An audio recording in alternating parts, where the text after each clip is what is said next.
Welcome to This Day in His Story, created by American Heritage Worldwide. A reminder that every day holds something new to learn. Did you know that before President Roosevelt designated the Grand Canyon as a national monument, he said, "Leave it as it is, you cannot improve on it, the ages have been at work on it, and man can only mar it."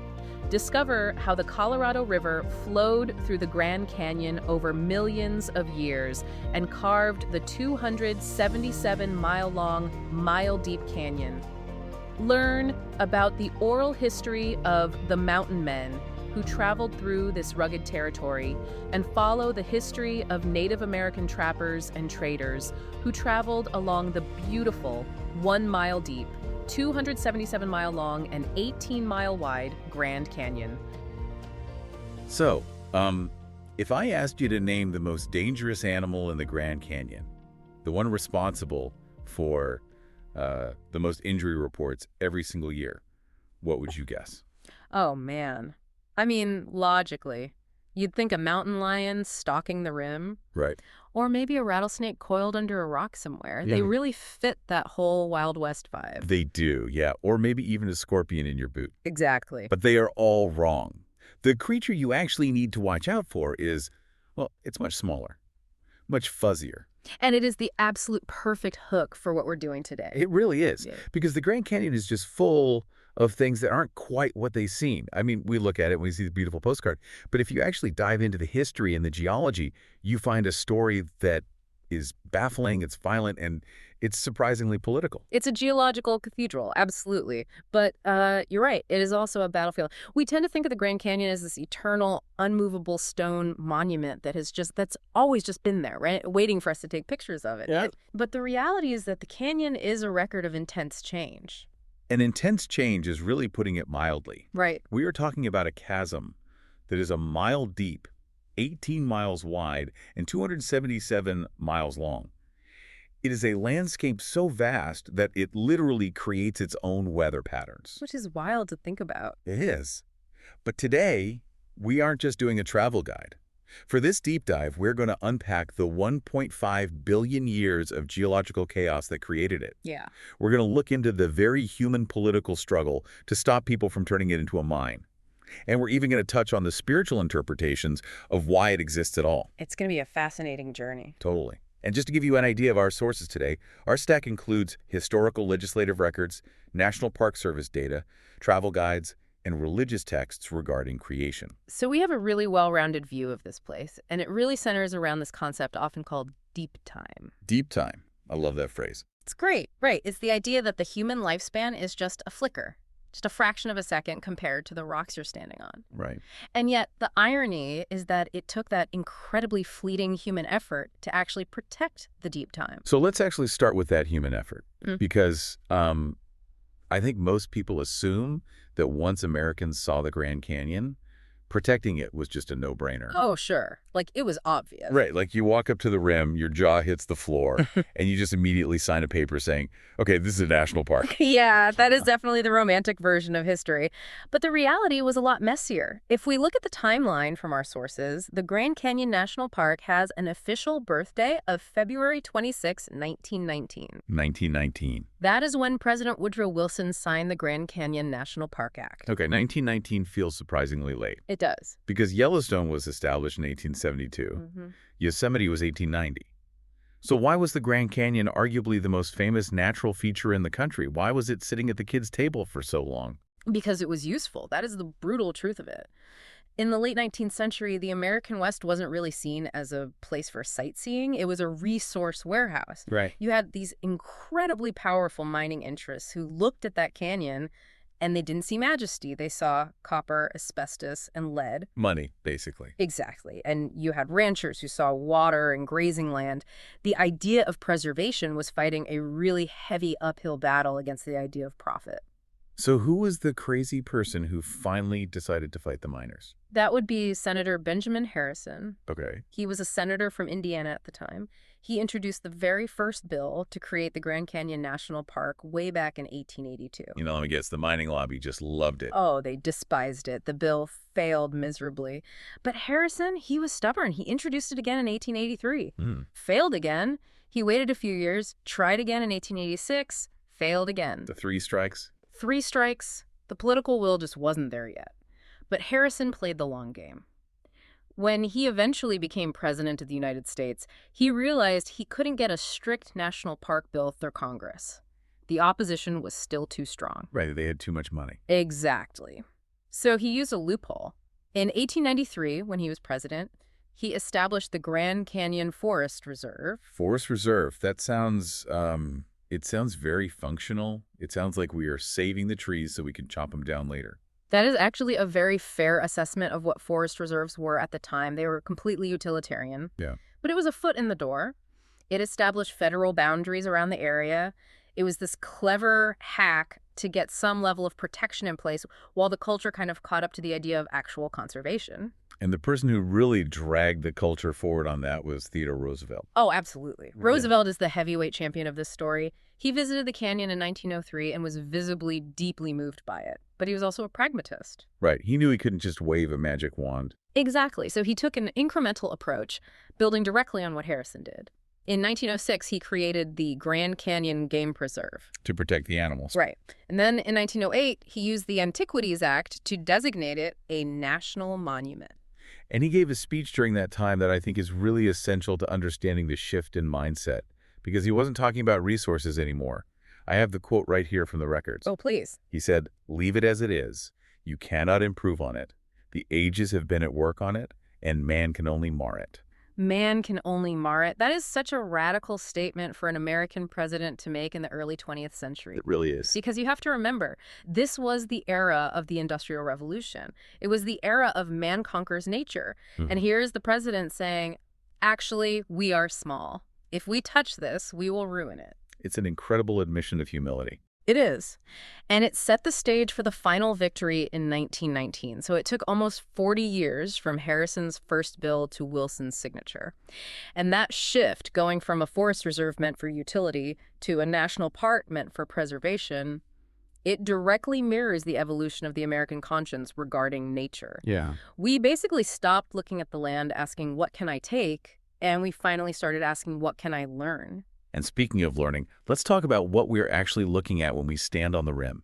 Because if the politics were messy, the geology is downright chaotic. It is a jigsaw puzzle where half the pieces are missing. Literally. Okay, so set the scene for us physically. The National Park Service data gives us some crazy stats. We know it's big. It's massive. It covers over 1 million acres in northwestern Arizona. But the defining feature is the verticality of it. Right. You have the Colorado River at the bottom, which is sitting at about 2,000 feet above sea level. Then you have the North Rim towering over it at over 8,000 feet. Wow. So that is a 6,000-foot vertical slice right into the Earth's crust. And common sense says, water flows, rock erodes, canyon forms. Simple, Yeah. right? Just Geology 101. You would definitely think so. And yes, the Colorado River is the knife that cut the cake. But the mystery is in the layers of the cake itself. Because when you look at the canyon walls, you are seeing 1.5 billion years of history stacked up. Right. But there is a phenomenon there that literally keeps geologists up at night. It's called the Great Unconformity. The Great Unconformity. That sounds a little ominous. It's baffling is what it is. In certain parts of the canyon, you have a layer of sandstone that is about 500 million years old. Okay. And sitting directly underneath it is metamorphic rock that is 1.5 billion years old. Wait, 500 million on top of 1.5 billion. Yes. So where's the billion years in between? Ominously missing. Just gone. There is a gap in the geological record of roughly 1 billion years. That's 25% of the Earth's entire history that has just vanished from the rock face. That is wild. It's like opening a history book and pages 100 through 500 have just been ripped out. Exactly. And the leading theory is that it was eroded away before the newer layers were deposited, or perhaps tectonic shifts uplifted the region and just scraped it clean. But they don't know for sure. No. The fact remains that we are looking at one of the most studied landscapes on Earth, and there is a billion-year ghost in the machine. We still do not fully comprehend the complete sequence of events. It really emphasizes that deep time concept you brought up earlier. Mm, We're looking at a puzzle that operates on a scale we can barely process. absolutely. And that massive scale creates some really weird immediate effects, too, specifically with the weather in the park. Oh, the weather is its own beast. Because of that massive elevation drop we talked about, the canyon is basically a stack of entirely different biomes. The rule of thumb for hikers is that for every 1,000 feet of elevation you lose, the temperature rises by about 5.5 degrees Fahrenheit. So if I'm standing on the rim and it's a nice breezy 75 degrees, By the time you hike down to the river, it could be well over 100 degrees. You are literally hiking down into a different climate zone. and that's where people get into trouble. All the time, people dress for the rim and don't realize they're walking into an oven at the bottom. And then there is the cloud situation. I've seen these incredible photos where the canyon looks like it's a bowl of milk. Ah, yes. That is the inversion phenomenon. It is spectacular. Sometimes cold air gets trapped inside the canyon near the floor, and warmer air sits on top of it, creating this sort of lid. Okay. Clouds form in that cold air down below, and they can't escape. So you stand on the rim looking down, and instead of seeing red rock, you see a sea of white cotton clouds filling the canyon right up to the brim. It sounds totally otherworldly, like you're standing on the edge of the world. It really does. And all that visual spectacle hides things, too. We mentioned the visible rock, but there is also what we can't see. There are an estimated 1,000 caves tucked into those canyon walls. 1,000 caves. At least 1,000. And here is the kicker. Only a tiny fraction of them have ever been explored or mapped. That's crazy. We have this massive tourist destination, right? And yet, tucked away in the cliffs are hundreds of caverns that no human has ever stepped foot in. Which is actually a perfect segue to the human element of this story. Yeah. Because we constantly talk about exploring and discovering the canyon, but we really need to correct the record on that based on the history. Yes, we do. Because there is this old school narrative that European explorers just found the Grand Canyon. Right. As if it didn't exist until a guy in armor looked at it. We have to be very clear here. The Grand Canyon has been a home for a long, long time. Native American history in the canyon stretches back at least 2,000 years. 2,000 years of continuous history. Uh-huh. Who are the specific tribes mentioned in the records? You have the Hopi, the Navajo, the Zuni, Paiute, Hualapai, and the Havasupai. And for the Havasupai, this isn't ancient history. They still live there today. They live inside the canyon, right? Yes, down in the Supai village. It is one of the most remote communities in the lower 48 states. There are no cars. Until very recently, the U.S. mail was literally delivered by mule train. For these tribes, the canyon isn't a geological curiosity or a vacation park. It is the very center of their cosmological world. It is their ancestral home. But in the standard history books, we usually just hear about the Spanish explorer, Coronado. Vasquez de Coronado. Yes. He showed up in 1540 looking for the 7 cities of gold. Standard conquistador stuff. Exactly. He looked over the rim, saw a huge hole in the ground, realized there was no gold and no easy way to cross it, and basically said, well, this is useless. And he ended up dying a few years later in 1554. He did. And after his expedition leaves the canyon area, silence. For Europeans, at least.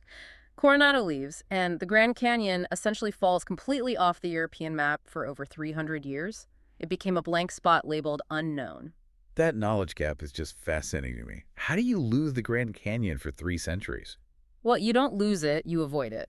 It was harsh, it was impassable. But just because it wasn't on a Spanish map didn't mean information wasn't flowing.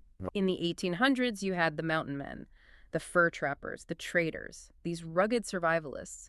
They were interacting constantly with Native American guides who knew every single inch of the place. So the map wasn't on paper. It was an information chain. Exactly. The map was oral. It was stories passed down and told around campfires. You can imagine a trapper coming back to a trading post and saying, hey, I saw a river dug a mile deep into the earth. And people probably thought he was out of his mind. They thought he was drunk or exaggerating. The actual discovery of the canyon by Americans in the mid-19th century was really just the process of verifying those tall tales from the native guides and trappers. Fast forward to today, from the travel guides we're looking at, and the secret is definitely out. We have gone from a blank spot on the map to one of the most visited places on the entire planet. Roughly 5 million visitors a year. It is a massive logistical operation for the Park Service. You have the South Rim, which is the main hub where the vast majority of people go. And you have the traffic to go with it. I was reading the visitor logistics about Hermit Road. It's this scenic drive that runs west past Grand Canyon Village.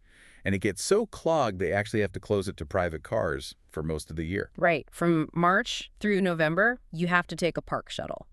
But here's a pro tip from the guides. If you go in December, January, or February, Hermit Road is open to private vehicles. You can drive it yourself. Assuming you don't mind the snow. And the cold. Remember that elevation change we talked about? Yeah.